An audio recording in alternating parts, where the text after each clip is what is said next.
DreAllDay.com. Now tuned in to the show where you learn the discipline to show up day after day, to do the work, confidence to put yourself out there boldly and authentically, and the mental toughness to continue showing up, doing the work, putting yourself out there even when the success you've expected to achieve has yet to occur. Where is it?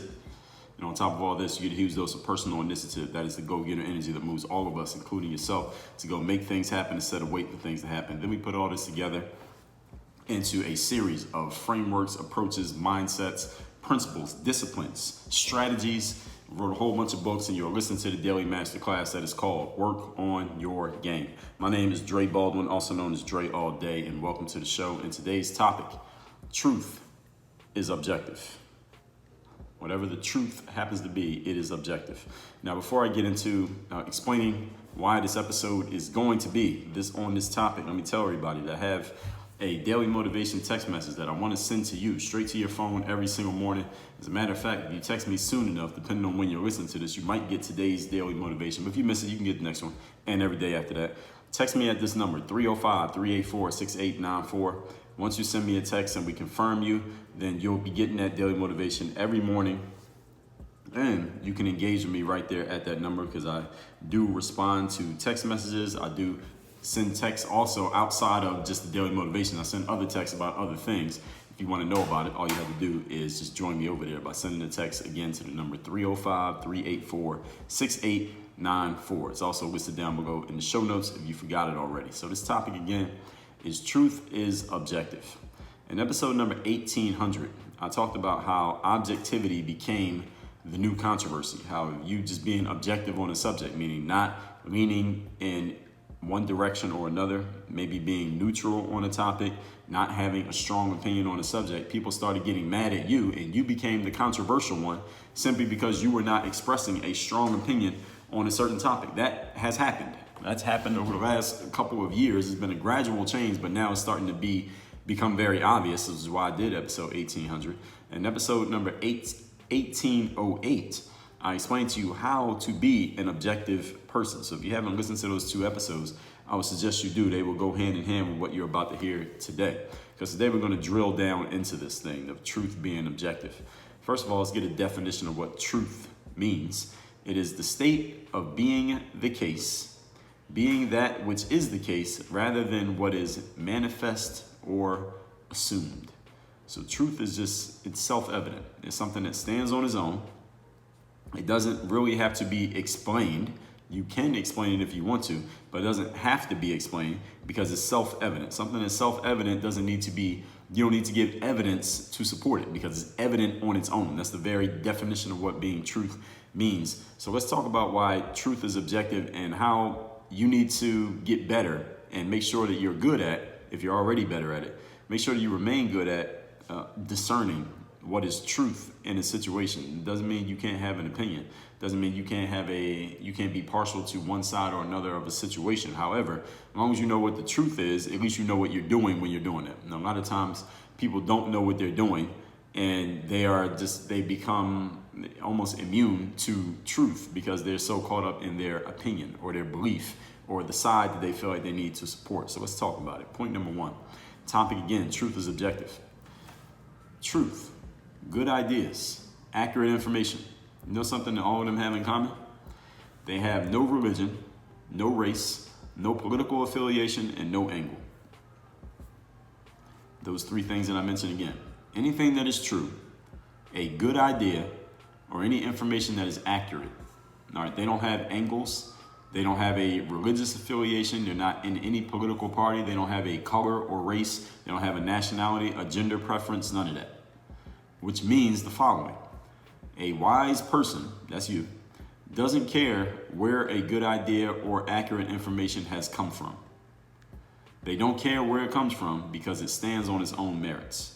Meaning, if someone who's of a different religion from you, they're in a religion that's the complete antithesis of your religion, but they say something is true, then you say, you know what?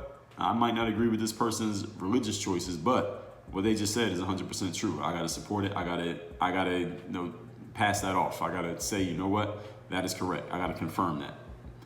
If someone is of a race that you hate or a race that you think hates you, but they have a good idea, you should be able to say, as a critical thinker, which I covered in episodes 1826 and 1827, you should be able to say, you know what, this person, their race is not feeling my race, or I'm not feeling their race, or I hate their race. However you feel about this person, that is a good idea, and we might be able to use that. Doesn't matter where it came from.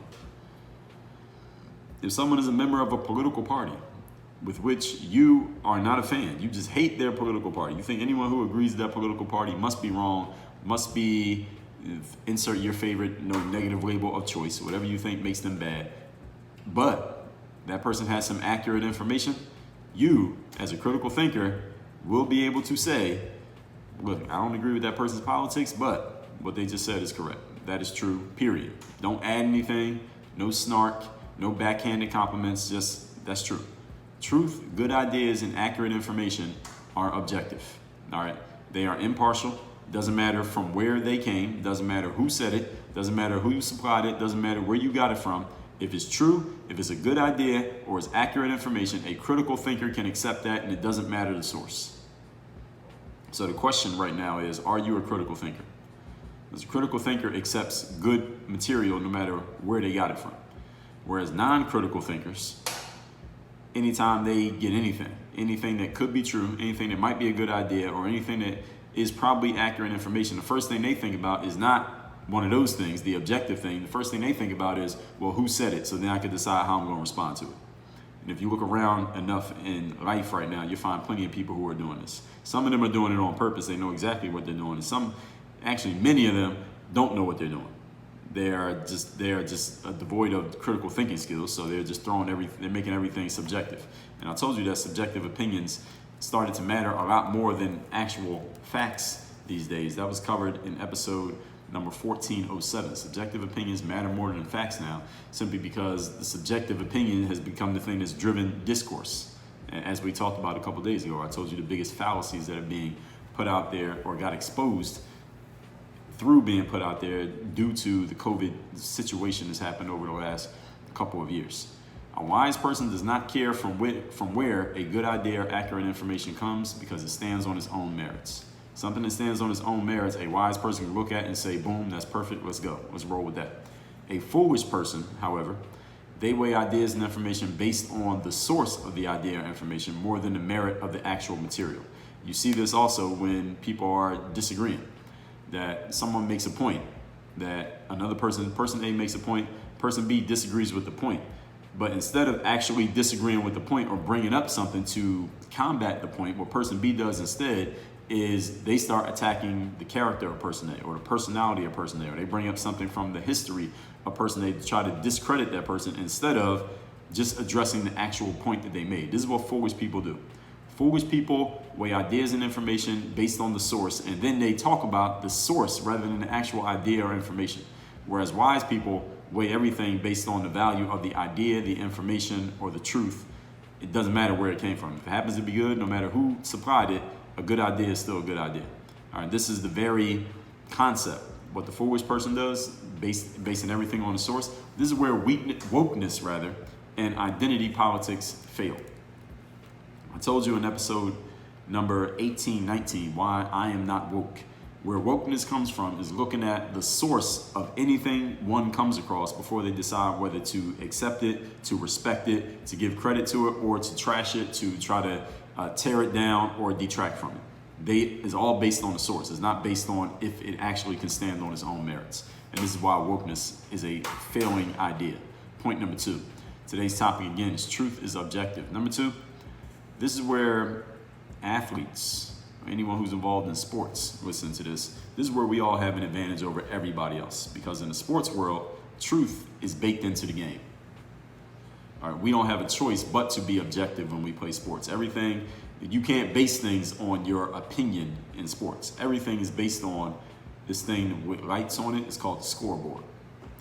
In sports, the scoreboard tells no lies. The scoreboard does not have an agenda. The scoreboard is not a member of a political party, doesn't have a race, it is not affiliated with anything but the truth. And the truth is whatever it says on that scoreboard. If your teammate is kicking your ass in practice every day, and then they are the starter in the game while you're coming off the bench, there's no controversy.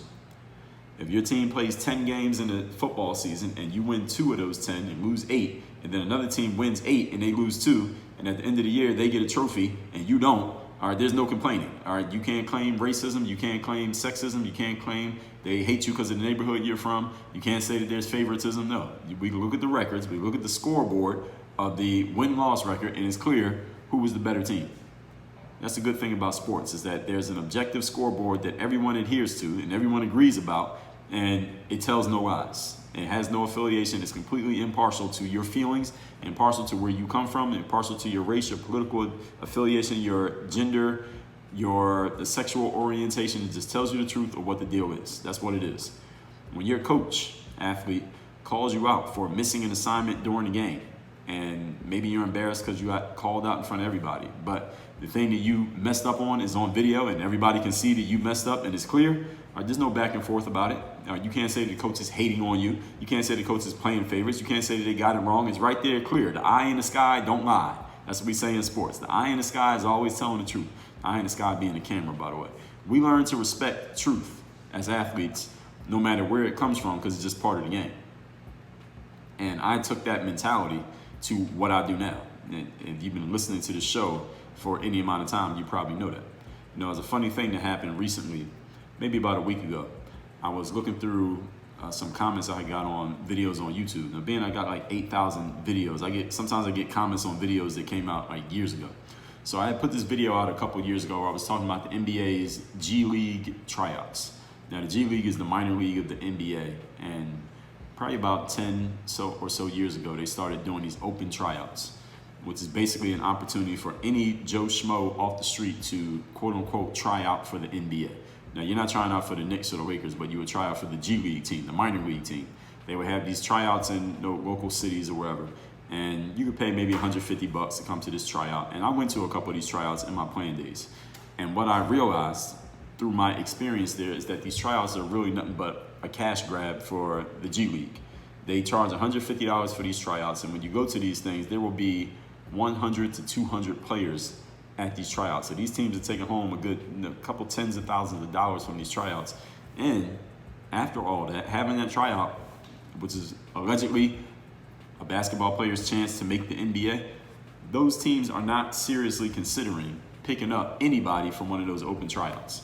Even when you hear a story, this player came to open tryouts and that's how they made a team. Well, the team had some idea who that person was before they showed up. It's just that there are certain rules in place that a team can pick up, or they need to pick up, or they can only have one person from an open tryout. And there's some details that go into it that I explained in this video I put on YouTube a couple years ago. The video is about 20 minutes. And the topic of the video is the G League is the G League tryout a real opportunity or not? And when I put that video out, of several players who have gone to G League tryouts, like I did, saw the video and commented and commended me and said, you know what, I went through the exact same thing. Everything you're saying here is truth. I appreciate you putting it out there and sharing it. And other players who maybe didn't see my video until after they went through the G League tryout experience, they saw it and said, damn, Dre, I wish I had seen this video before I put down my $150, because it was just how you said. It wasn't a real opportunity. I didn't get the shot that I wanted. And for the most part, the point is, a lot of players would thank me for putting that video out, because I'm putting them onto the game, giving them the game of, if you're going to invest your money in a tryout, you probably should go to something else, because this is not really the opportunity that you think it is, or that it's being packaged and sold as. And anybody in the NBA or G League who's listening to this, if I'm lying, let me know. You can reach out to me and tell me. But anyway, what happened last week, I got this comment on this video where this player was not happy about what I said in that video. He actually seemed kind of upset.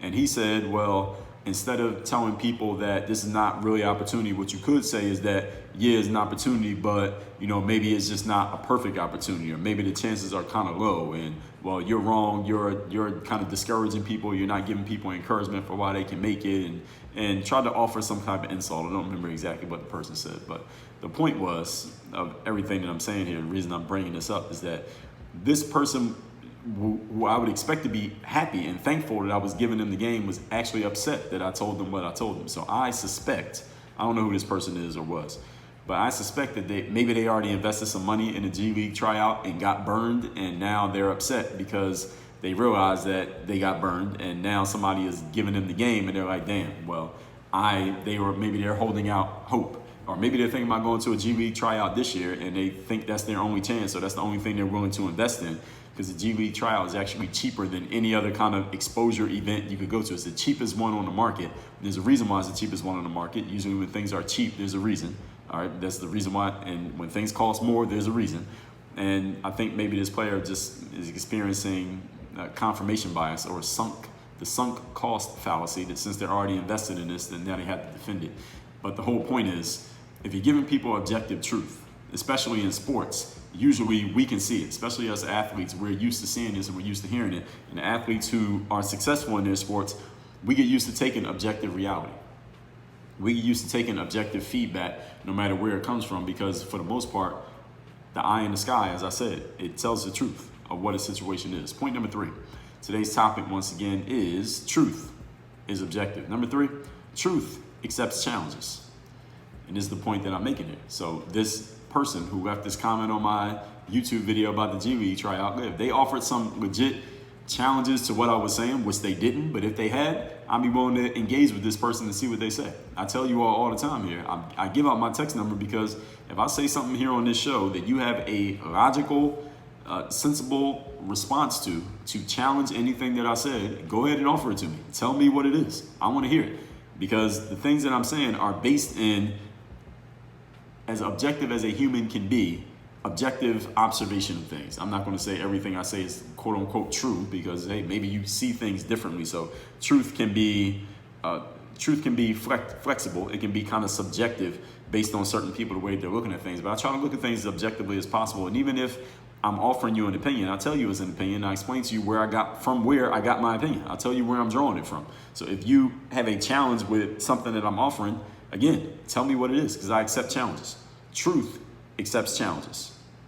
Here's a simple litmus test for the next time and any time someone claims to have truth on their side. Next time somebody tells you that what they're saying is the truth, I want you to observe how willing that person is to have that truth challenged. Because if what you're sharing is the truth, then anybody can challenge it. Anybody can come up against it. Anybody can, put your feet to the fire and you're good. You'll handle it. You'll be fine. If what you're saying is actually true. If someone truly believes that they have truth on their side, they will accept a challenge to that truth. If it's actually true, that truth will still be standing after it's been challenged, because it's true.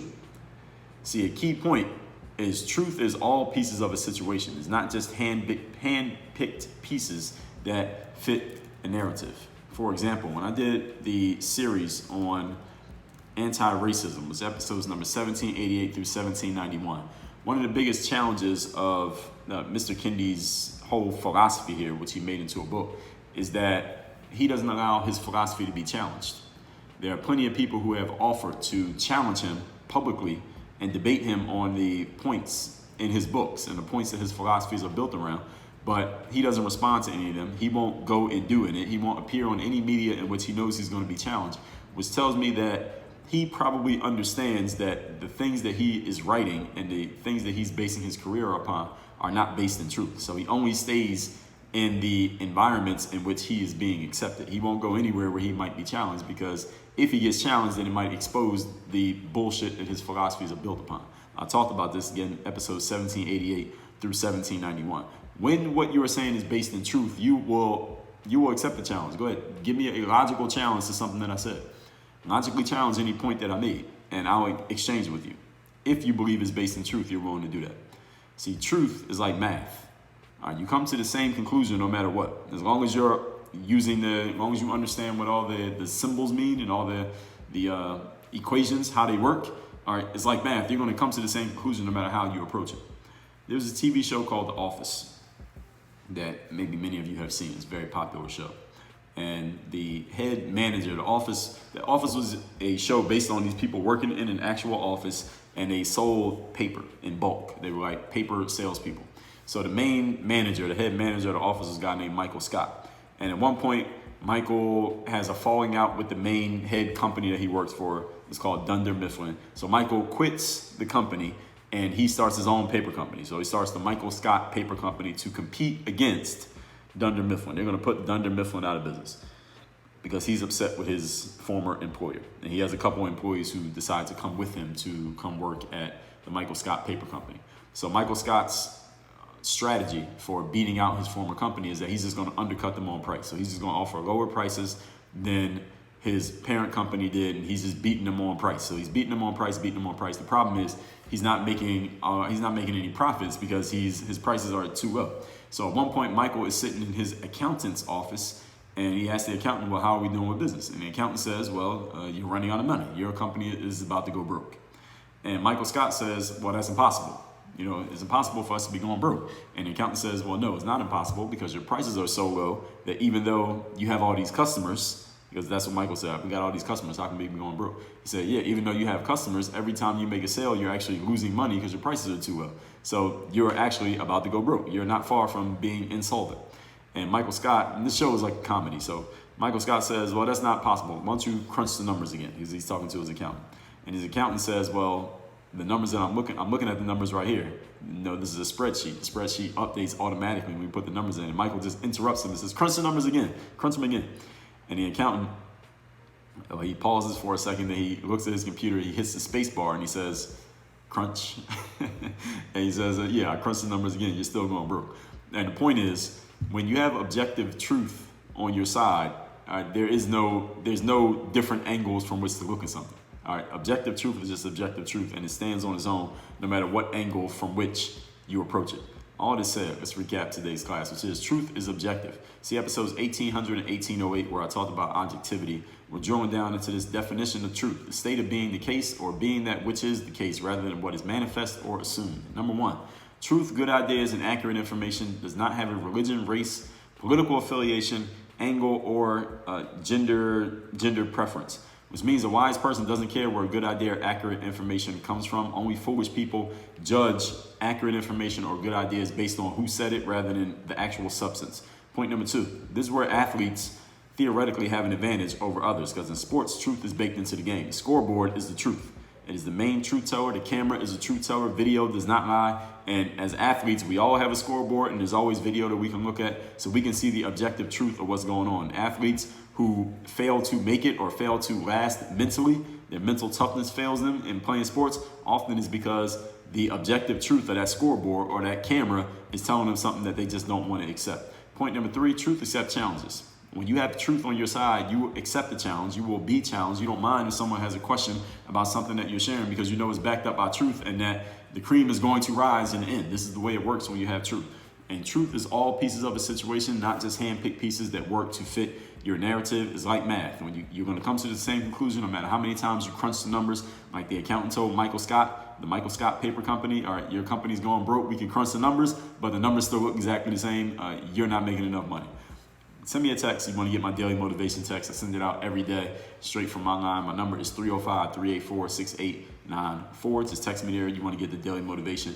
If you're a person who's looking for someone who can help hold you accountable, give you some objective truth about what you're doing, where you're going, and make sure that you have a plan and you are actually executing. There's a strategy in place and you're executing on it and staying up to date on it consistently, then I might be your guy. You might be a good candidate for my 3rd day mastermind. Only place to offer direct one-on-one coaching.